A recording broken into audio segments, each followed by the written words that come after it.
It's time for some overreactions. Right, Rory, first one. A guy that you were raving about at the start of the season. He's definitely going to win something because that's what he does. He's a winner. Antonio Conte. Does he now just need to walk away from Spurs? It's interesting, isn't it? Because the power of Spursism, the ideology of Spursism, overpowering Conte now. That's that your excuse for him. Yeah, he's been Tottenham's. But the other thing that I would have to add here, right? You know how we kind of talk about Tottenham and the plight of Tottenham and how it's going so wrong. Yeah. When you think about how average they are, both as a club historically and the players that they have available now, they're possibly going to make into the top four. Yeah. So a job well done in the Premier League if they make it.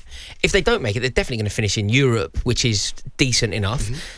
And they are still in the last 16 of the European Cup with a decent enough chance. Yeah, but you said he's guaranteed to win a trophy. That's what you told me. I felt like he would. Worse clubs and won stuff. I felt like he would win silverware, but this is the power of Tottenham. All right, I asked you, does he need to walk away? Will he walk away? I think he won't be there at the beginning of next season. Yeah, I think he's... And I think that's probably best for all parties considered here. Yeah. I think everybody needs a fresh challenge. This handshake on this. It's a marriage that didn't work. Yeah. Divorce papers are in the post. Exactly. Yeah, agreed. All right, a big reason, next one, a big reason for Arsenal's success this season is through luck. Adrian Durham went on a bit of a rant the other day speaking about luck and looked at the fixtures and, well, you know, Silva didn't play that one and this person didn't play that one. Is it luck? Is it luck? I mean, when Jorginho hits the crossbar and it comes off Emi Martinez and rolls into the net, is it luck? No, it isn't. It isn't luck. I think every single team that has won the Premier League in the history of the game has had an element of luck. Every single team that has ever gone anywhere near the Premier League title has obviously had some moment of luck. Luck will play a part in every title win, that is for sure. But there is no way that you win the title through being lucky. It is truly impossible. And everybody has those moments. Everybody has those seminal moments. I think it was 93 when Manchester United finally got rid of the hoodoo of them not winning the league for a huge amount of time.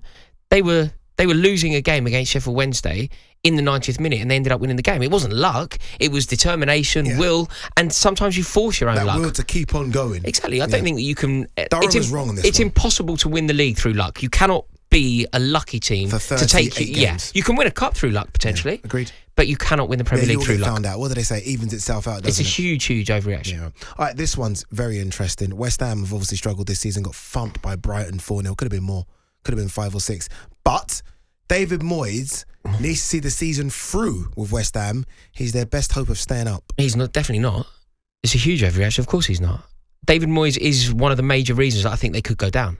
When you look at that team, when you look at the players available to that club, one of the main reasons why they could go down is because they have an inept manager. They have somebody in the dugout who doesn't know how to cultivate and coax the best out of the players that they have available. Look at the best players in that team. In fact, you can even go beyond this team. But it's crazy, actually. Think about it. They got a Brazilian international that starts. They got an England international. They got the geezer who plays central midfield for England. They got the geezer who plays central midfield for Brazil in midfield. The geezer that plays. And yet they're putting in like inept performances. At the back as well. You saw him in the World Cup for Morocco. Absolutely. Also, you know when you think about players that David Moyes just can't get a performance out of. He cannot get a performance out of, say, Skamaka, who's clearly a good footballer. He couldn't get a performance out of Sebastian Haller. Oh, Haller, yeah. Sebastian Haller. Couldn't get him to play. As soon as Sebastian Haller leaves, he's a Champions League footballer, scoring goals in the Champions League. And David Moyes reckons he's not good enough. David Moyes is not capable of managing in the Premier League, and he's proving that here. And look, they could stay up because there are some bad teams in the Premier League. But if they definitely want to stay up, they get rid of David Moyes and they will be a Premier League team next season. Oh. Any ones you can think of that could replace him?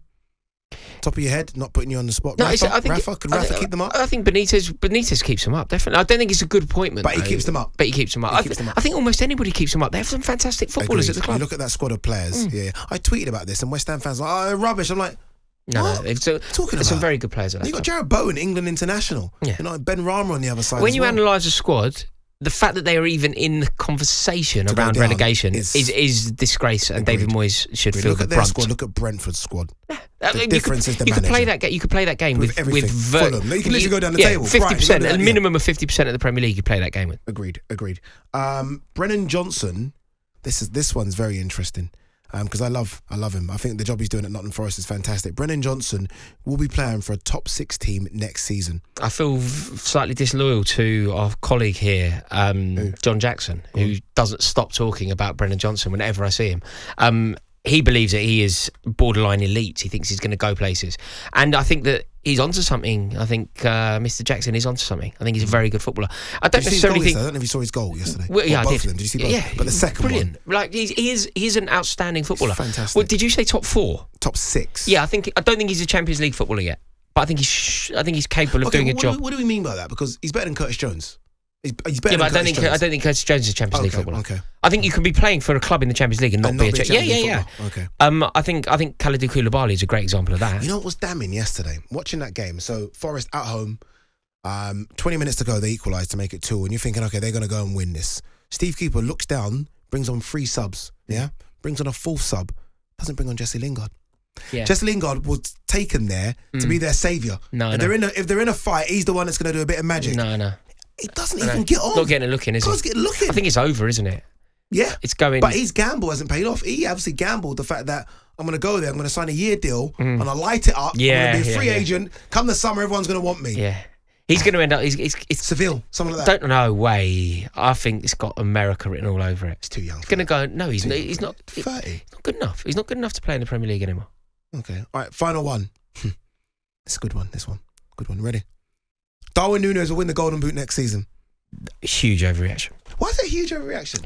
It's a huge overreaction to go from being nowhere near it to winning it. He got like 12 goals. Very good player. Scored like the header that he scored yesterday was disgustingly good. It was a beautiful improvisation. I don't really know where you start. It was a backwards header that defied all kind of science. It defied all kind of gravity. It so many times it doesn't. Because he ran the wrong way. He flicked his head. He flicked his head the other way, and the ball went in the other way. Like I don't know what he did. Yeah.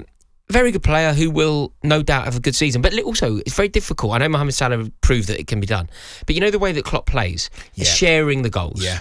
It's not easy to win a Golden Boot. Number 9s, are they? You're not Kane, you're not Haaland. Yeah, it's not easy to win the Golden Boot. When I think it's very difficult for an Arsenal player to ever win the Golden Boot because they attack as a front 4. Yeah. You know, Martinelli will score a few, Jesus will score a few, and Nketiah will score a few, Saka will score a few. Nobody will be the jewel in the crown of the goal scoring. Moving away from it, because I agree it's an overreaction, do you think, though, he will be a success at Liverpool? Like, I'm talking. I think he already has been, really. Okay. I think they love him, don't they? People enjoyed it early, and we're allowed to do that. We're allowed to have our fun with that. Yeah. But there was always a player there. He wasn't necessarily displaying it all the time. The problem is that he got compared to Haaland. They came in at the same time. And he was replacing Sadio Mane, who at the time, when he left, was arguably the best player in the world. Yeah, that's the problem, isn't it? No. But no, look, you have to be patient. And I feel like that about an awful lot of footballers. I feel like at the moment, you know, take it back to Chelsea, people are being really harsh about Mykhaylo Mudryk. Like, I'm prepared to judge Mykhaylo Mudryk about this time next year. You don't get that time. You don't get that. Well, you certainly get a season. He hasn't been at the club a season. I don't think you get that anymore, mate. I think you should. I do, though. I'm playing my rules. No, but you know, you can see them from a touch, can't you? I know it's so stupid, but Carragher used to say that about people in training. Ping the ball at them, touch, let me see. Yeah. And he's not good enough. Mudryk's done. Mudryk's good. Now, there's the overreaction we were looking for in this segment. Thank you, Ade Oladipo.